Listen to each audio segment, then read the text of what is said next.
श्री शिवाय नमस्ते।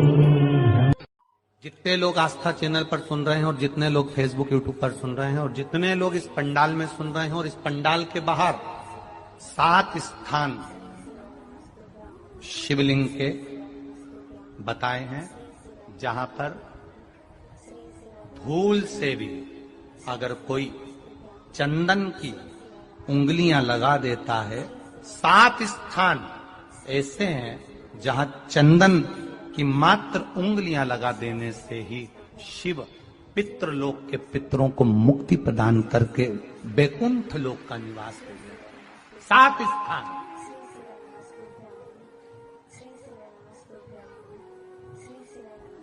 और वो 7 स्थान जो चंदन के बताए गए हैं, पहला भगवान देवाधिदेव महादेव के शिवलिंग पर चंदन का लेपन। समझ लेना जरा बहुत अच्छे से। आपको लगता है स्वप्न में कोई मुर्दे दिख रहे हैं या कोई जल रहा है या कोई मर रहा है या कोई चला गया है, ऐसा भय लगता है। बच्चों को मानी भेजूंगी ऐसा हो जाएगा, पति को मानी भेजूंगी ऐसा हो जाएगा, कोई हमारे कोई गलत तो नहीं कर रहा है, आपको लगता है। 7 स्थान चंदन के बताएं हमारे। पहला शिवलिंग, दूसरा जहां गणेश जी का स्थान है, मालूम है ना सबको? जम के बोलो जरा, मालूम है ना सबको? जहां गणेश जी का स्थान है वहां अलग से गणेश जी बैठे, वहां नहीं। शिवलिंग में जलाधारी के ठीक सामने राइट में गणेश, लेफ्ट में कार्तिकेय, बीच में अशोक सुंदरी। तो पहला चंदन बाबा के शिवलिंग पर, दूसरा गणेश जी पर चंदन की उंगली, तीसरा षडानंद कार्तिकेय पर चंदन की उंगली, चौथा अशोक सुंदरी पर चंदन की उंगली, पांचवा जलाधारी पर चंदन की उंगली, छठा जो शिवलिंग का जल बह रहा है इसके ठीक विपरीत की ओर चंदन की उंगली, और 7वां चंदन नंदी के मस्तक के ऊपर जो 2 सींग लगे रहते हैं उस पर चंदन की उंगली। ये कब लगाई जाती है? या तो अमावस्या के दिन। आपको लगता है कि हमारे पूर्वजों का उद्धार नहीं हुआ, हमारे पूर्वजों का कल्याण नहीं हुआ, कहीं अधोगति में कोई चला गया है, उसका बस एक बार, रोज नहीं जरूरत है, प्रतिदिन जरूरत ही नहीं, महीने में एक बार अगर अमावस्या के दिन भी आपने चंदन के थोड़ा सा चंदन अगर मेरे देवाधिदेव महादेव को 7 स्थान पर समर्पित किया है। अशोक यहाँ पर वर्णन कर रही है, मैना, धन्य और कला की कथा कह रही है। तीनों ने सनकादि ऋषियों से मांगा।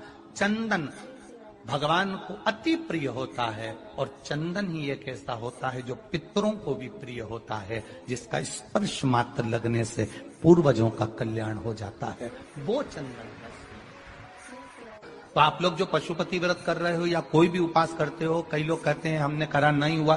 क्यों नहीं हुआ? उसमें हमारी गलतियों को हमें चाहिए। ये देखिए,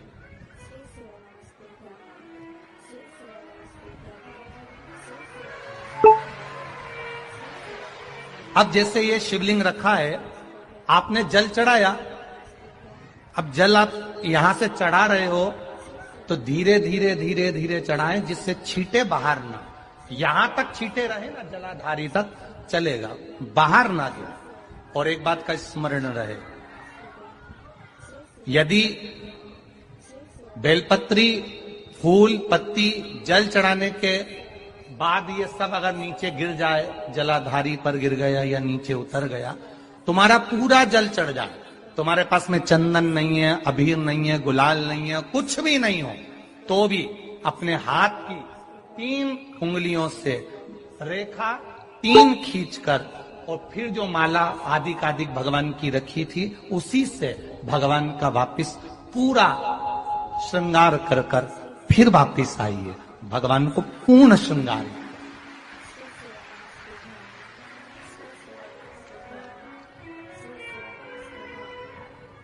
भगवान का पूर्ण श्रृंगार कर कर आइए। कई लोग जल चढ़ाने के बाद में भगवान का जो फूल पत्ती नीचे रखी रहती है, हम ये नहीं कह रहे कि आप अपने घर से लेकर जाओ, आपके पास में कुछ नहीं, 1 लोटा जल चढ़ाओ, जल चढ़ाया, जो फूल पत्ती नीचे रखी हुई है उसी को उठाकर उसको रखकर उसी फूल से भगवान का खूब सुंदर भगवान का कर फिर आइए। क्यों? शिव का जब हम श्रृंगार कर आते हैं, माता पार्वती जी ने देव अधिदेव महादेव का श्रृंगार किया है, आप लोगों के स्मरण में होगा। राम जी ने माता जानकी का श्रृंगार किया है। रामचरित सुनिए कथा, रामायण सुनिए आप लोगों ने, रामायण सुनी होगी तो उसमें माता बैठी हैं शिला के ऊपर और भगवान राम उनका श्रृंगार कर रहे हैं। एक कौवा आता है, वो चोंच मार कर जाता है, ये सारा वृत्तांत आप लोगों ने श्रवण किया है। तो राम जी माता सीता का श्रृंगार करते हैं, भगवान कृष्ण राधा जी का श्रृंगार करते हैं। केवल एक देव अधिदेव महादेव की कथा ऐसी है जिसमें पार्वती जी शिव जी का श्रृंगार करती हैं। शिव का श्रृंगार किस लिए? क्यों? कहा जल चढ़ाने के बाद वहीं पर पड़ी हुई पत्ती से, फूल से, जो चढ़े हुए फूल हैं, चढ़ी हुई पत्ती है, चढ़ा हुआ निर्माल्य है, जो भी शिव जी का है, उसी को धोकर वापिस भगवान का श्रृंगार कर आना चाहिए। किस लिए? कि हे भोलेनाथ, जब मैं इस संसार सागर से जाऊं, अखंड सुहाग लेकर पूरी श्रृंगार कर इस धाम से जाऊं। ऐसी कृपा जो पढ़ाओ, जो पढ़ाओ, चंदन नहीं है, हाथ से चंदन का स्मरण होना चाहिए। लेकर आइए कि मेरा ये कार्य है बाबा और आपको करना है।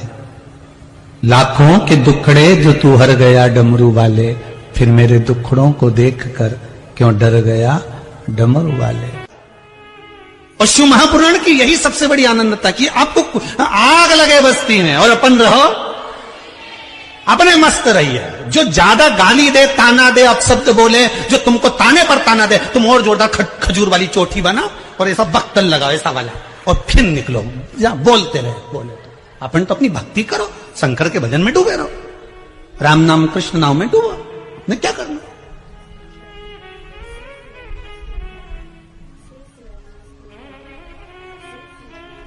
महाराज,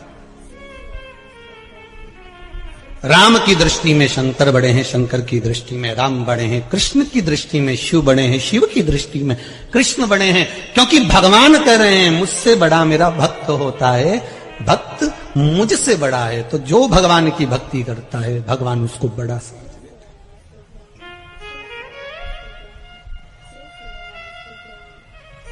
फिर वो कैसा भी भक्त हो। देवराज नाम का ब्राह्मण चोरी का धन लेकर शंकर जी के मंदिर में गया था। ब्राह्मण देवता कथा सुना रहे थे और एक क्षण की कथा उसके कानों में पड़ गई और वहां से वो चल दिया। अब जो ब्राह्मण देवता कथा सुना रहे थे उनको क्या मालूम था कि चोर है, वो तो भक्त समझ रहे थे।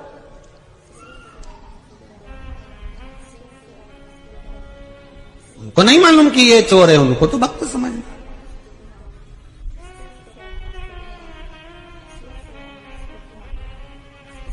जैसे बेलपत्र के वृक्ष के नीचे चढ़ाया गया पानी हमारे पितरों को प्राप्त हो जाता है, शिव जी को चढ़ाया गया पानी 33 कोटि देवताओं को प्राप्त हो जाता है। उसी तरह भगवान देव अधिदेव महादेव को समर्पित करा गया एक बेलपत्र 3 लोक के हमारे संपूर्ण देवी देव जो भी विराजमान है उन सबको प्राप्त हो जाता है। जल की बड़ी महत्वता है कि जल शिवजी को जब चढ़ाया जाता है, जल जब हम बेलपत्री के पेड़ के नीचे चढ़ाते हैं, पीपल के वृक्ष के नीचे जल चढ़ाते हैं, आंवले के वृक्ष के नीचे जल चढ़ाते हैं, तो उसकी कितनी कितनी महत्वता होती है, उसकी कितनी मूलता है। दुनिया के लोग भले ना समझे पर उसमें पहले का नियम है हमारा, पहले जो भोजन होता था, भोजन बनता था, उसमें आंवले की खटास डाली जाती थी। आज के जमाने में तो लोग टाटरी डाल दें, नींबू डाल दें, ये सब बात की बातें। आंवला इसलिए डालते थे क्योंकि हड्डियां मजबूत रहती थी। अब आज के समय में तो कहाँ लोग बस वो चमनप्राश मिल जाए आंवले का तो खा ले, पर नियम अगर माताएं बनाए कि आंवला नवमी पर आंवले के वृक्ष से आंवले लेकर आवे, आंवला नवमी के समय पर बहुत आंवले आते हैं तो उसके बाद में उसके पहले कभी भी ले आओ और आंवले इकट्ठे कर कर वही जब दाल सब्जी भाजी बनाओ उसमें पटक दो थोड़ा सा एक आध आंवला, तो उसका जो रस तत्व है शरीर की हड्डियों के लिए अच्छा। तो हमारे यहाँ बेलपत्री का वृक्ष, पीपल का वृक्ष, आंवले का वृक्ष, इन तीनों जगह पर जो जल चढ़ाया जाता है उसकी महत्वता भी हमारे यहां दर्शाई गई। प्रैक्टिकल करना, जब जिस दिन लगे कि व्यापार ठीक नहीं चल रहा, आज लगे कि आज पैसा चाहिए और आ नहीं रहा, आज तुम्हें 5,000 की, 10,000 की, 50,000 की, 1 लाख 5 लाख की जरूरत है और कहीं से आवक नहीं है, भगवान कहीं ना कहीं से आ जाए ऐसी कृपा, तो कुंदकेश्वर महादेव का नाम लेकर एक पुष्प उसका अंतर रख दो। जिस जगह से तुम कमाते हो, जिस जगह पर, जिस गादी पर, जिस कुर्सी पर तुम बैठते हो उसके सम्मुख में उस पुष्प का मुख बाहर होना चाहिए, उसकी डंडी, उसका जो डंडी का भाग है वो हमारी ओर, हमारा आकर्षण। जैसे भगवान को जो फूल देते हैं, आपको मालूम होगा ना, भगवान को जो पुष्प देते हैं तो पुष्प का मुख कहां रखते हैं? भगवान की ओर, ठीक है। मतलब जैसे भगवान गोपाल जी बैठे हुए हैं तो भगवान को अगर आप पुष्प दोगे तो फूल का मुख किधर रखोगे? भगवान की ओर। डंडी का मुख किधर रखोगे? अपनी ओर। उसी तरह जब अपने कार्य की सिद्धता के लिए अपन कोई कार्य कर रहे हैं, किसी को देना है हमको, तो ये पुष्प का मुख बाहर की ओर रखना। हमको जब काउंटर पर रखे तो सम्मुख रखे कि इससे हमें कुछ प्राप्त हो। पर दुनिया के लोग उल्टा फूल चढ़ाते हैं भगवान को। तुम हमेशा देखना, शंकर जी के मंदिर में जाएंगे तो जो शिवलिंग होगा ना शंकर भगवान का, जितने पूजन करने वालों को देखोगे ना, ये शंकर जी का शिवलिंग, तो फूल कैसे चढ़ा के आएंगे? ऐसे जमा के आएंगे, डंडी भगवान की ओर कर देंगे, फूल अपनी ओर कर देंगे, ऐसे भगवान को चढ़ाएंगे। फूल का मुंह अपनी ओर, डंडी का मुंह तुम्हारी ओर, मतलब कांटे तुम्हें चुभे, हमें तो अच्छे। लोगों को पुष्प चढ़ाना भी नहीं आता, पुष्प भगवान को देना चाहिए। बोलो रे भाई, भगवान को रिझाने के लिए कितने फूल भगवान को देना चाहिए?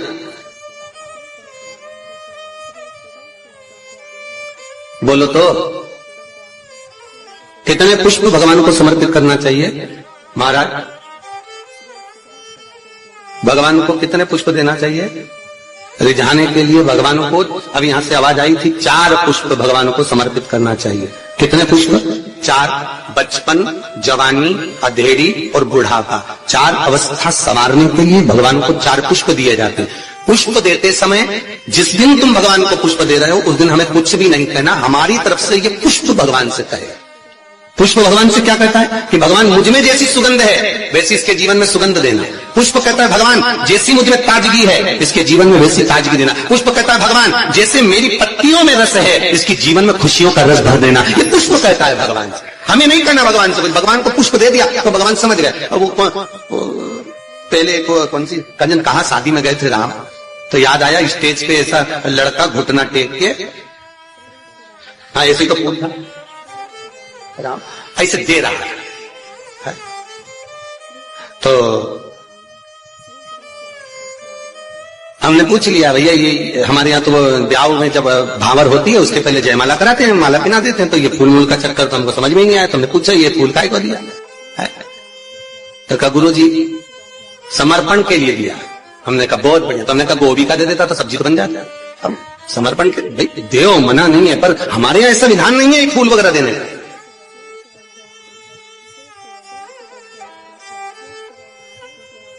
आप भले दुनिया के दिखावे के चक्कर में कुछ भी करो वो अलग बात है, पर हमारे शास्त्रों में ऐसा कोई प्रमाण नहीं कि पुष्प आप किसी संसारिक मनुष्य को दे। पुष्प अगर दिल से कुछ देना है तो वो भगवान को दो, भगवान को समर्पित करो।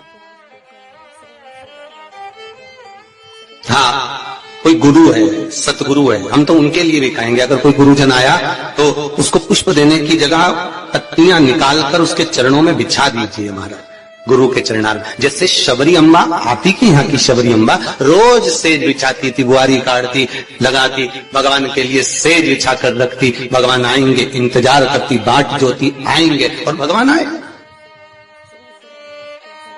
भगवान प्राप्त हुए।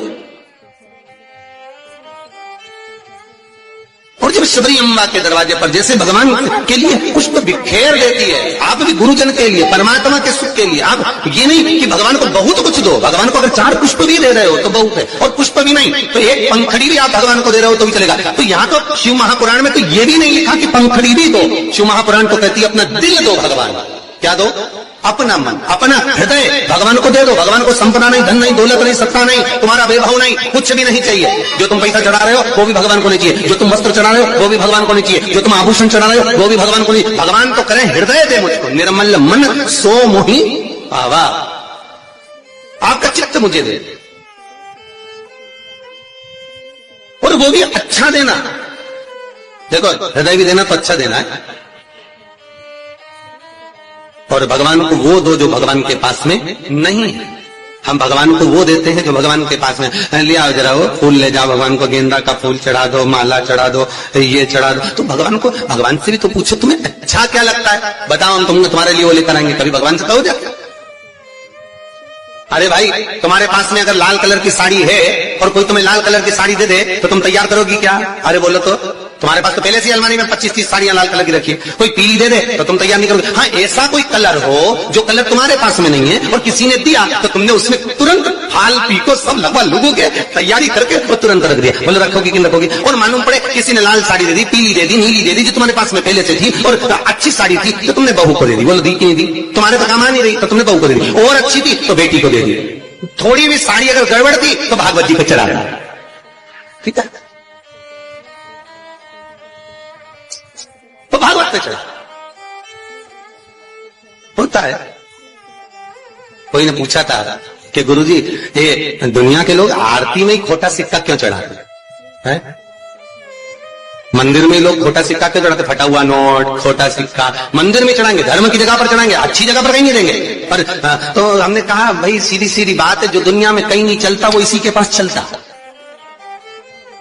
ये निभाता यही है, जिसको सब ठुकरा दे, जिसको सब निकाल दे, जो कहीं ना चले वो महादेव के चरणों में चले। एक बार शंकर के पास पहुंच जा, खोटे सिक्के को भी चपटी भभूत में है खजाना कुबेर का। बताओ वो शमशान की भभूत कहीं चले? अरे बोलो तो कहीं नहीं चले। अगर कोई मुर्दा जलाने जाए तो घर आके नहाए, तो पत्नी करे बाहर बाल्टी रखिए नहा लो जा। और अगर ऐसे ही घुस जाए घर में फिर देखो तुम्हें तो अक्ल ही नहीं है, मुर्दा जला के आए हो, पूरी अक्ल वहीं पे छोड़ आए के शमशान में। बाहर जाओ नहाओ, कपड़े भी वहीं छोड़ दो, वहीं गीले करो, जिस गाड़ी पर आयो गाड़ी पर भी पानी डलवाए, चप्पल भी गीली करो, मोबाइल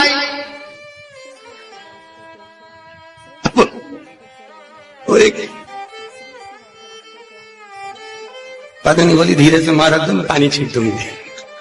अब विचार करना, वो शमशान की रात कहीं नहीं चले और एक ही को चले, किसको? महादेव। वो उसके पास ऐसी चले कि वही भस्मी करोड़ों की हो जाती है।